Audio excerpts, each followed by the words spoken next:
Hello and welcome back to the Mama Files podcast. Today we are talking about the Doc Gritty Dozen. A lot of you guys knew something was going down when the comments were turned off of Alicia's post, which normally she doesn't. She loves to get the comments for engagement, but recently she did turn off her comments.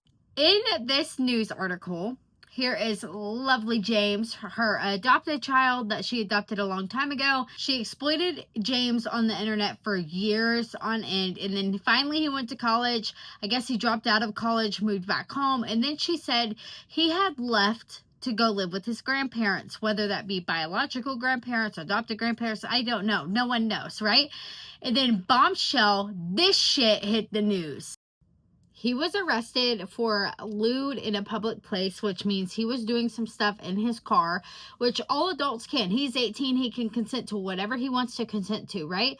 The problem is why the fuck is he homeless when Alicia has the money and says she has the money, allegedly, in the accounts for her children when they age out, right? Okay, so a long time ago, she said her kids have accounts. Where's the money, Alicia? The money could be used right now for James to have an apartment, everything paid for. Everything he worked for on your videos, where's the money? Where's all the money he's owed? None of it? He has none of it, right? And you have none of it because your tax warrants and Alex's tax warrants, the $3,000 tax warrant that y'all say you don't have, did you use all the money for that? But James knows, and if James wants to spill the tea, I hope he does. I think it speaks volumes that James did not want to live with Alicia, who makes millions off the backs of her kids by exploiting them. Whether she makes millions or not now, she did make millions. But all the news articles put aside, what blows my mind is Alicia said she had this money, right? And that her kids were going to be set up for success, okay? Why is your kid homeless if you have the money? And then another thing I was thinking about is, remember when she said all her kids had like fetal alcohol syndrome and they all took meds for their disabilities and this and that and the other, and that they were going to therapy? They don't go to therapy anymore. Why did she stop taking her children to therapy? Why? This could have been easily prevented had she went to therapy and kept her fucking kids off the internet, okay? She didn't have to exploit them. They had no say-so. Some of them have a say-so now, and that's why she doesn't record them anymore, and that's why she only takes her kids, her favorite ones, on Disney trips all around the world, blah, blah, blah, to see anything and everything they want and get anything and everything they want, the favorite ones, right? But you don't see half the kids anymore because they're not her favorite. So the only ones that get to go on these trips and do all the extravaganza shit is her favorites, which are mainly Alex and Harley, right? But now she's adding one of the twins in, which is fucking weird to me. And then she took Bree and Patrick to Disney World, which was random as hell, right? Because she never takes them anywhere, ever. How many times have they said, and she has said, that they wanted to go somewhere and she never did it? But all of a sudden, because of this news article came out, now she takes her kids where they want to go. And then she blocks the comments. What the hell's going on over there?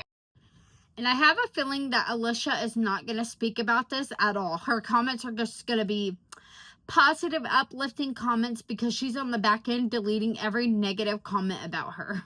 Instead of sending your children to therapy, you're deleting your comments. What a life, right? Anyways, I'm really glad to see her view counts tanking down the shithole right now.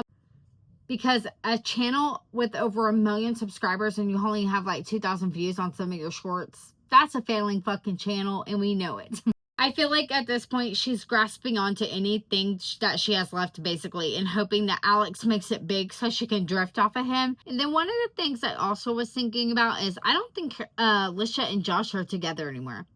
I think something's happening on the back end with Josh and Alicia. Like, something's just like, something's not right anymore. Like, the vibes this family's giving, I think, like, divorce is coming down the tracks. The channel's gonna freaking disappear, and I see bankruptcy happening soon. Like, there's no way. And now, I did find a little clip about Alex talking about James where I don't know where I stand on this. Here's the video. Support James, okay, guys? And I'm here for him and everything like that. So, end of discussion. He's okay. Now, the reason I don't know where I stand on this is because Alicia kicked James out, supposedly, and said that he was living with his grandparents. So James' car is his house, right? Which means at 3-something in the morning when he was arrested for this, he was in his home. Technically, right?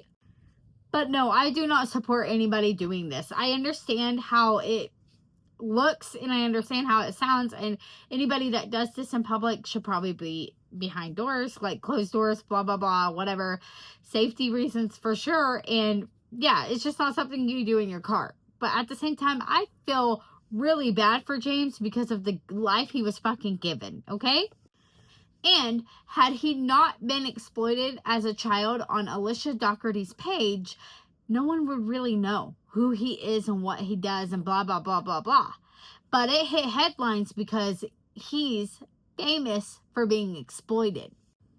Okay, before I hop off of here, about Alex's video, like, I can't tell, like, maybe I'm half and half on how I feel about it. Half of me thinks he just doesn't want to talk about it and bring shit to his channel and crash and burn it, right? Which is, I mean, he barely has 2,000 subscribers. And then the other half of me wants to say, like, maybe he knows some shit that went down in that house and understands James more than anybody else in that house because he was exploited too. Like, we got to think of, like, James and Alex grew up together, so they're brothers. I respect the last half of that video where he's like, it's not his place to talk about, right?